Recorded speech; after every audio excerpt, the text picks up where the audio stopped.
Hello everyone. I'm going to talk about the construction industry and impacts to the industry with COVID-19, providing a high-level overview, and also we'll be discussing a bit about the strategic response that is required by the industry in general. So if you look at the construction industry, it mainly consists of three segments: real estate, infrastructure, and industrial structures. And as an industry, it's fairly large. It accounts for about 13% of the world's GDP. However, the productivity growth of the industry has been as low as 1%, which indicates that there are several inefficiencies and there's also room for improvement. The industry itself is undergoing a transformation with the introduction of modular construction moving away from in-situ construction, for example. There's increased R&D spending. So at the time that the COVID happened, basically the industry is having its own sort of journey of transformation. If you look at Indian construction industry, it's basically in a journey to be the third biggest construction industry globally in 2025, which means there's a rapid growth expected in general, and is found to be highly fragmented with about 250 companies employing more than 500 people. So let's look at some of the trends of the industry despite COVID-19.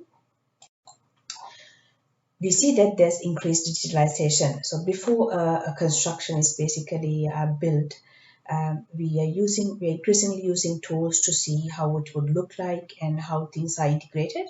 So there's increased use of building information modeling, 4D and 5D simulation, and not only to simulate a construction and construction activity, there are monitoring applications increasingly being used to monitor worker productivity and adherence, say, for example, to health and safety standards. We also see that the industries are undergoing consolidation. So consolidation could be from a perspective of vertical integration, where you acquire players upstream or downstream. And then there's also this trend that we call as disintermediation, which means typical job roles that are used to coordinate activities, who act as intermediaries, are increasingly getting replaced, or sometimes their job is getting very different with the technology being introduced to that job. So we see, for example, cost planners, construction supervisors, or coordinators. They are either jobs they are changing or becoming redundant. Some of the other trends include the use of off-site construction and product-based structures. So increasingly, the items, the construction parts of construction and modules are being constructed off-site to gain economies of scale, the advantage of economies of scale, to gain productivity, reduce risks with in-situ construction, and also to achieve better quality. There are also sustainability initiatives being carried out in terms of building design, sustainable buildings, as well as material replacement with sustainable alternatives. So to reduce the risk of construction, and also to speed up the construction, there are lighter materials, high performance materials being increasingly used, and even with main sort of construction materials such as cement. Initiatives such as use of low clinker factor cement, geopolymer concrete, and CO2 concrete are increasingly observed.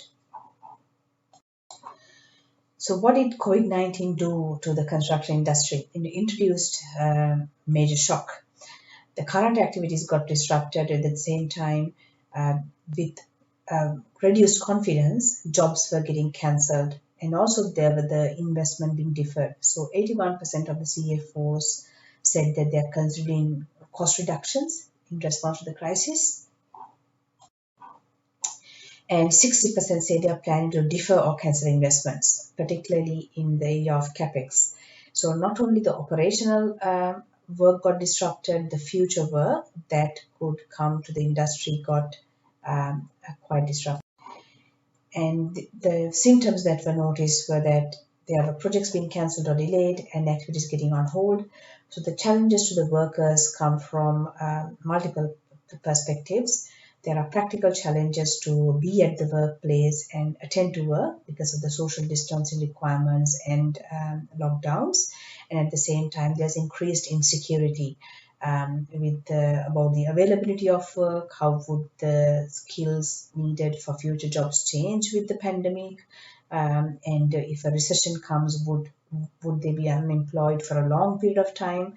So there's increased insecurity created among workers, construction workers, which actually, the construction industry is an industry which has a very large percentage of casual workers. For companies, the shock comes from, again, multiple angles. Firstly, the shock of survival, so the need for cash flow. So if when the construction got disrupted, due to the pandemic, there's jobs ongoing, there are milestones to be reached, there's bills to be paid at the same time. Until you reach the milestone, there's inability to recover the collectibles. So some companies obviously face the threat of insolvency, and in the medium term, there's the need to restructure debt and to seek new sources of capital. So organizations which had high cash reserves and capital reserves basically had the higher chances of survival because they build resilience with the reserves. So, what are some of the response strategies for organizations? They had to absorb the cash flow shock as well as face supply chain vulnerability. And in responding to the shock, basically, or responding to the pandemic as a crisis, there was the need to be able to know what's happening so that response plans can be devised very quickly. So forecasting to the detail became very important, and also knowing what's happening across the organization to have central control to maneuver was very important. So the reason for having or the need for having increased transparency across functions, increased sort of visibility across operational frontline as well as across the hierarchies became very important with the pandemic. If an organization knows its cash flow positions, its repayment schedules, impact on volumes and margins, stoppage of work, it became easy to make decisions with the pandemic. With the pandemic, we noticed that sometimes the situation was very uncertain and still is. The need to make decisions within a very dynamic environment becomes easy if you know what's happening within your organizations. So, as an example, to model something like site closure scenarios, what's the risk on closing tomorrow or closing in 2 days? So, if you want to basically have an understanding of that, you need to know information really fast and as much as possible, really accurately. With the pandemic in facing the crisis, there's also the need to conduct contractual risk analysis. So there's a delay of payment, delays of work, and there's a need to undertake renegotiations. And not only to protect the organization itself, there's a need to protect the critical supply base. So when at the end of the pandemic, when the situation gets better, if the organization basically loses critical suppliers and the organization is basically unable to protect them, that's going to be difficult. So to revive as much as possible in a better way, there's the need to basically provide contractual flexibility and understand and have a conversation with the critical suppliers. So in the medium term, the need to renegotiate lending, restructure it, raise new equity, these are all of them became an essential need to the construction industry. For employees, there's the challenge to maintain continuity of work, and obviously in situ construction, it becomes impossible with the pandemic to continue work as usual. So increased workplace measures to have to basically monitor health and safety standards, better information management to understand who came, who was present at the workplace, in a site, that was very necessary. If we think of the other organizational workforce which are not site workers but work from home, so we saw a shift of organizations allowing employees to increasing the work from home.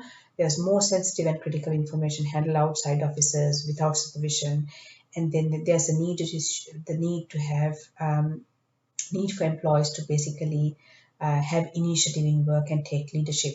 So in this time, self-discipline and self-management became very crucial. And at the same time, for to empower the workers to do their job, there's the need to pass them information and as much as possible real time. So the so on one hand, it became crucial to maintain the manage the risk with that cybersecurity, risk identification of work happening outside. But at the same time, there's increasing reliance on people who work from home to get the work going. For companies who are thinking of having vertical integration opportunities, this also provides an opportunity to restructure their workforce if they want to have things differently at the end of the pandemic. That opportunity prevails as well. If you think of, I like to bring this quote and summarize in the presentation: when the snow falls and the white winds blow, the lone wolf dies, but the pack survives. So the pandemic, there's it is a crisis. It acts as a crisis. It disrupted the industry as a whole, but there's also the opportunity to rise out of it better. So if we undertake critical supply building, we can build a resilient supply chain. If we have central control and increased transparency achieved in the organization, being responsive to a crisis or any other situations becomes quite good.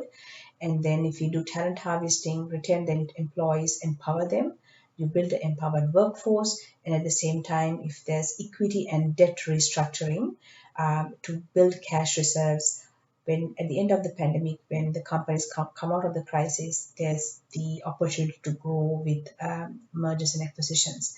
So with that, I would like to end the presentation, and I thank you very much.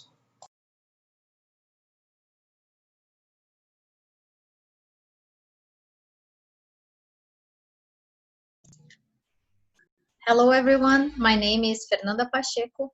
First of all, I would like to say that I'm grateful to be part of this event. I work at an university in the southeast part of Brazil, which is named Unicinos, and it's part of a global network of universities, which is Jesuit University.